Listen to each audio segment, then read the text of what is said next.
ഇരുന്നാട്ടെ ഇരുന്നാട്ടെ. വീട് കാണാൻ നല്ല രസമുണ്ടല്ലേ? പെണ്ണെങ്ങനെ ഉണ്ടാവോ? എന്റെ മുന്നിൽ ഐഫോണോ? കോഫി നന്ദി അമ്മയമ്മേ. Thank you.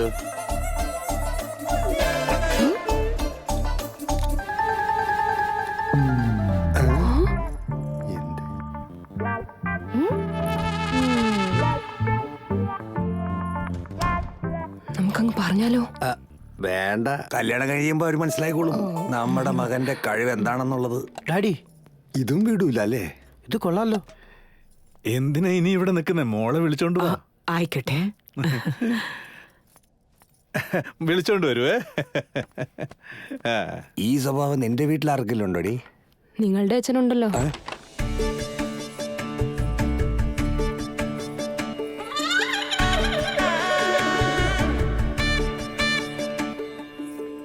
അങ്ങോട്ടേക്ക്. എനിക്ക് ഓക്കെയാണ്. അതാ കുട്ടി പറയട്ടെ. അവളത് പറയും.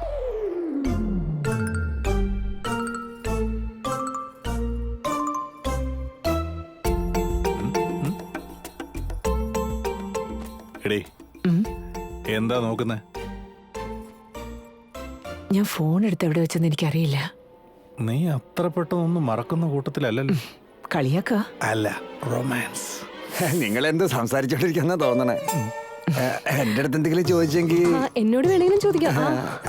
അത് വേറൊന്നുമല്ല, പെണ്ണിനോട് എന്തെങ്കിലും ചോദിക്കാനുണ്ടെങ്കിൽ ചോദിക്കാൻ പറഞ്ഞത് അതല്ലേടി?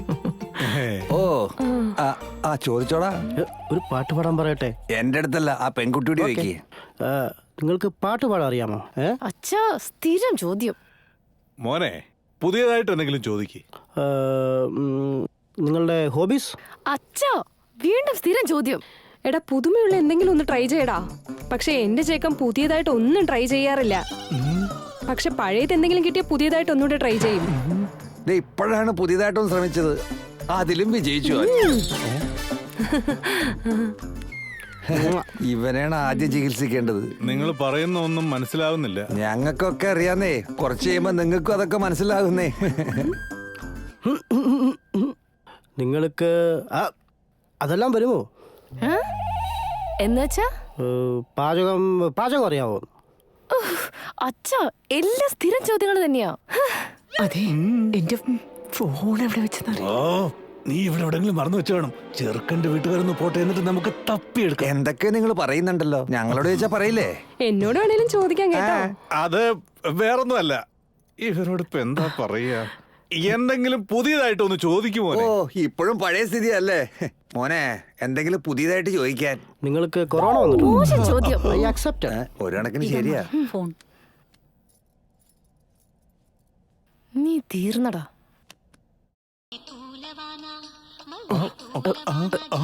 എന്റെ ഫോണിന്റെ റിംഗ്ടോൺ ആണല്ലേ?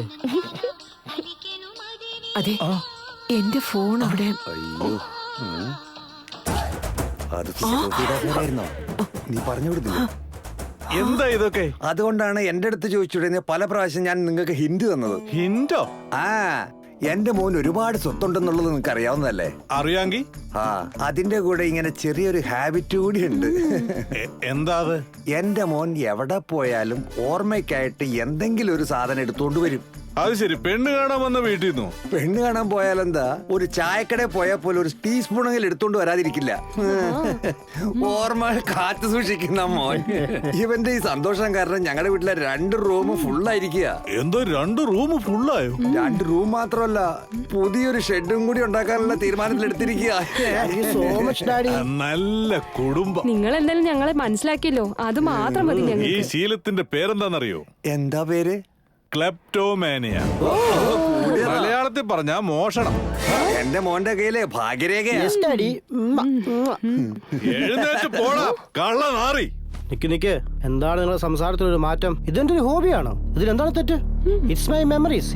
മോനെ, ഇത് നിനക്ക് തെറ്റായിട്ട് തോന്നിയിട്ടേ ഇല്ലേ? എടാ ഉവ്വേ, ഒരാൾ തരുന്നതാണ് ഓർമ്മ, ചോദിക്കാതെ എടുക്കുന്നത് മോഷണമാണ്. കക്കാൻ ഇറങ്ങിയിരിക്കുക. മോനെ വിളിച്ചോണ്ട് മര്യാദക്ക് പൊയ്ക്കോ. ഡാഡി, എന്ത് പരിപാടി ഇത്? പെണ്ണ് കാണാൻ പറഞ്ഞിട്ട് ഞങ്ങളെ കള്ളനാക്കുന്നോ? കള്ളനെ കള്ളാന്ന് പറയുന്നത് തെറ്റാണോ? ഞങ്ങളുടെ മോളെ സ്നേഹിക്കാനേ പഠിപ്പിച്ചിട്ടുള്ളൂ, ഒന്നും കക്കാൻ പഠിപ്പിച്ചിട്ടില്ല. കല്യാണം കഴിഞ്ഞ അതോട് പഠിച്ചേ. ഇവളുടെ അടുത്ത് നിൽക്കാൻ പോലും യോഗ്യതയില്ല നിങ്ങൾക്ക്. ഇനി ഇവിടെ ഒരു നിമിഷം നിൽക്കരുത്. പെണ്ണുമില്ല, പെടക്കോഴിയുമില്ല. Get out. എടി നിനക്ക് ദേഷ്യം വരുമ്പോ എന്തോ ഒരു സാധനം പറയുമല്ലോ. I hate you. I hate your family. I toot your family. I double your family. I toot your family. ഇയാള് നിർത്തുന്ന ലക്ഷണമൊന്നുമില്ല. അപ്പൊ നമുക്ക് വേറെ പെണ്ണ് പോയി ഓടാ. ഒന്ന് നിക്ക്.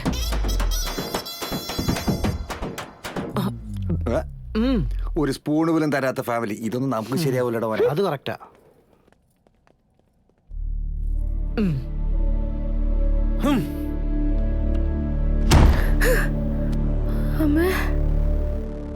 ഇത് ദേഷ്യമല്ല, വേദനയാ.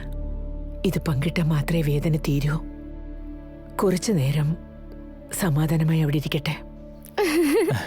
അങ്ങനെയൊക്കെയാ ഉണ്ടായത്. Thank you. Thank you sir. വേറെ എന്തെങ്കിലും വേണോ? നത്തിങ്. Thank you sir. ആ വന്നവൻ ഒരു കള്ളനായതുകൊണ്ട് ഇത്തവണ എങ്ങനെയോ രക്ഷപ്പെട്ടെന്ന് പറയാം. പെട്ടെന്ന് അച്ഛൻ പറഞ്ഞത് എന്നെ കാണാൻ ചെക്കനും വീട്ടുകാരും വരുന്നെന്ന്.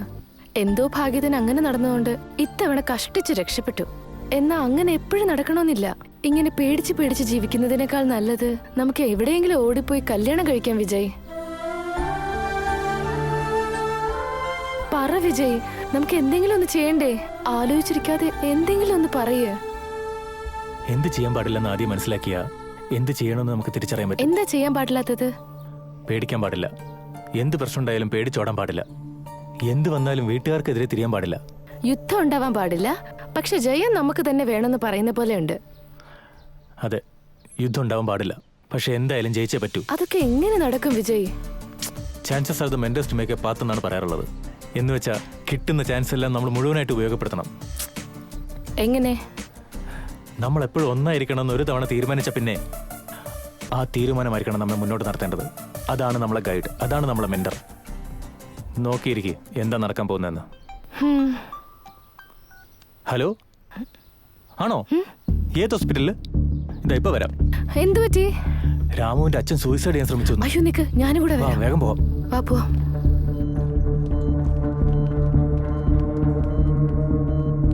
ഇപ്പൊ എങ്ങനെയുണ്ട് ഡോക്ടർ? കുഴപ്പമില്ല, സംസാരിച്ചോ. അങ്കിൾ, എടാ എപ്പോഴും ഭയങ്കര സ്ട്രോങ് ആയിട്ടിരിക്കുന്ന അങ്കിൾ വീക്കാവനിപ്പോ എന്താ ഉണ്ടായേ?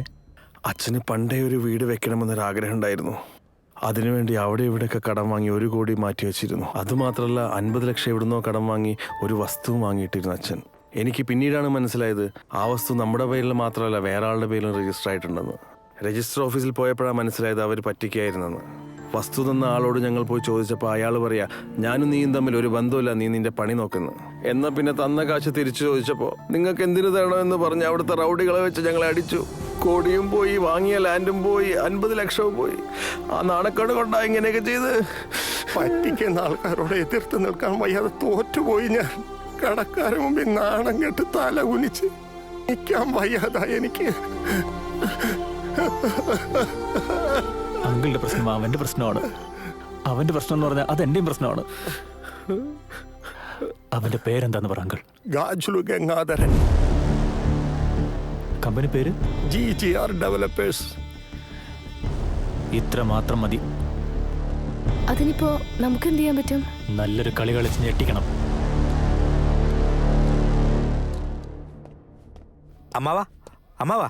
അമ്മാവനെ കാണാൻ വേണ്ടി ഒരു മീഡിയേറ്റർ വന്നിട്ടുണ്ട്. കുറഞ്ഞ വിലയ്ക്ക് ഒരു സൈറ്റ് വന്നിട്ടുണ്ടെന്ന്. കാര്യങ്ങളൊക്കെ വ്യക്തമായി ചോദിച്ചറിഞ്ഞോ? ചോദിച്ചു മനസ്സിലാക്കിയതിന് ശേഷം വരാൻ പറഞ്ഞത് ഞാൻ. എന്നിട്ടെന്താ നിന്റെ അഭിപ്രായം? അത് ആ സൈറ്റ് വാങ്ങുന്നത് വേസ്റ്റാന്ന് തോന്നുന്നത്. അല്ല, അത് അതുപോലത്തെ സൈറ്റ് വരുന്നതൊക്കെ വളരെ റെയറാണ്. ശരി, എന്നാ പിന്നെ വരാൻ പറ. ഓക്കെ. ആ രഘു ഇങ്ങ് വന്നേ.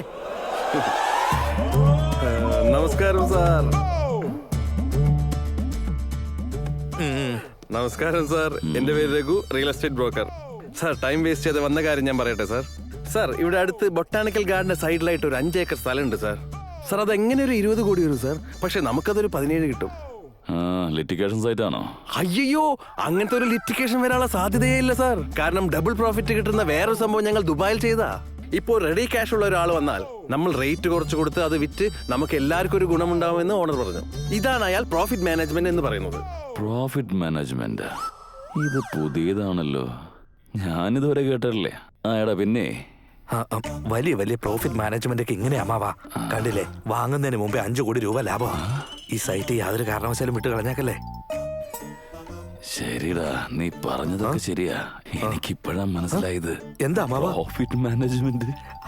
അമ്മാവൻ എന്തായി പറഞ്ഞു പാല് തൈരാവുന്നതും അത് കളഞ്ഞെടുത്ത് പിന്നീട് നെയ്യാവുന്നതും പോലെ. എന്തൊക്കെ ഐഡിയ ഈ മൊട്ടത്തലക്കകത്ത് വെച്ചേക്കുന്നു. എന്റെ അമ്മ സമ്മതിക്കണം കേട്ടോ. അയ്യോ, നീ എന്നെ ഒരുപാട് അങ്ങനെ പുകഴ്ത്തല്ലേ. നീ അങ്ങനെ പുകഴ്ത്തുമ്പോ എനിക്ക് എന്തോ പോലെയൊക്കെ തോന്നുന്നു. തലയിൽ ഒരു മുടിയില്ലല്ലോ എന്താ അമ്മാവ. എല്ലാം നന്നായിട്ട് നടക്കട്ടെ. നീ ചെന്ന സൈറ്റ് കാണാനുള്ള ഏർപ്പാടുകളൊക്കെ ചെയ്യും. ഓക്കെ സാർ, ഓക്കെ സാർ, ശരി സാർ. പോയിട്ടോ പോയിട്ടോ. അമ്മാവ ഏക്കറിന് 5 കോടി 5 കോടി. അമ്മ നല്ല നേരത്തിന് നമ്മുടെ കയ്യിൽ വന്ന് പെട്ടു. അയ്യോ, എനിക്ക് വയ്യ. ആ ഫോണൊന്ന് എടുക്കമ്മാവാ. ബെല്ലടിക്കുന്നു. ഫോൺ അടിക്കുന്നതല്ലടാ, അത് ഈ ഫോണിൽ സെറ്റ് ചെയ്യാൻ വെച്ചിരിക്കുന്ന റിംഗ് ടോണാ. എന്താ പറഞ്ഞേ? അതിശയം തോന്നുന്നുണ്ടല്ലേ? സംഗതി നിന്നു. ഇപ്പോഴേ എന്റെ മരുമകൻ അമേരിക്കയില് മെസൽ ലേണിംഗില് ഒരു അഡ്വാൻസ് ടെക്നോളജി ആരംഭിച്ചിരിക്കുക. ഇന്നലെ വീട്ടിലേക്ക് വന്നായിരുന്നു. എനിക്ക് പാട്ട് വലിയ ഇഷ്ടമാണെന്ന് അറിയാലോ. അതിനു വേണ്ടി ഒരു ആപ്പ് റെഡിയാക്കി തന്നു. ഈ ആപ്പിന്റെ പ്രത്യേകത എന്താണെന്നറിയോ? നമ്മള്, അതായത് ഞാൻ ഏത് മൂഡിലാണോ ഉള്ളത് ആ മൂഡിനനുസരിച്ച് പാട്ട് സ്വയം സെലക്ട് ചെയ്ത് അത് തന്നെ പ്ലേ ചെയ്യും. തൊട്ട് MP ആപ്പ്, അതായത് മൂഡ് പ്ലേ ആപ്പ് എന്ന്. എല്ലാം ഓട്ടോമാറ്റിക്കാ. മിഷനിലെ കിങ്. സൂപ്പർ അമ്മാവാ. മിഷ്യം പോലും നമ്മളെ സഹായിക്കാനുണ്ടല്ലേ? അങ്ങനെയും പറയാൻ പറ്റില്ല. സംസാരിക്കാനല്ല, പാട്ടിന് മാത്രമേ ഉള്ളൂ. അമ്മാവാ കണ്ടോ, 20 കിലോമീറ്റർ മയിൽക്കുറ്റി. നിർത്ത് വണ്ടി, നിർത്ത് വണ്ടി, നിർത്ത്.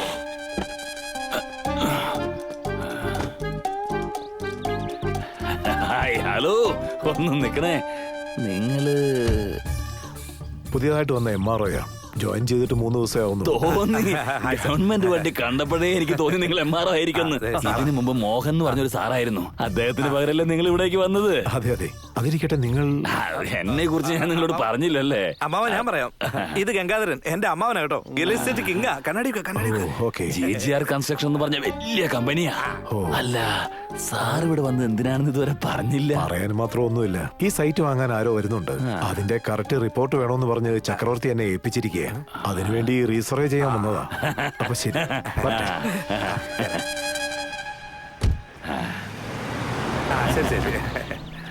സാർ സാർ സാർ സാർ തൊട്ടടുത്ത് സൈറ്റ് നോക്കാൻ ആള് വരുന്നുണ്ട് സാർ. സാർ ഞാനങ്ങോട്ട് പോട്ടെ. സാർ ഇവിടെ നോക്കൂലല്ലേ? ഓ, വലിയ ബിസിയാണെന്ന് തോന്നുന്നല്ലോ. നമ്മളെക്കാളും മീഡിയേറ്റർ അമ്മാവ എപ്പോഴും ബിസി ആയിട്ടുള്ള. എല്ലാവർക്കും അവരവരുടെ ജോലി ഉണ്ടാവല്ലോ. ചെല്ല്.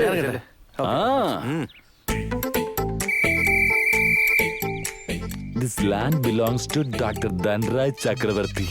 ബോർഡില് സാറിന്റെ പേരിന് എന്തൊരു തിളക്കാന്ന് നോക്കിയാടാ. രാജെന്നുണ്ട്, ചക്രവർത്തി എന്നുണ്ട്. ധനമുണ്ടല്ലോ അമ്മാവ. പേരാണെങ്കിൽ ഇതുപോലത്തെ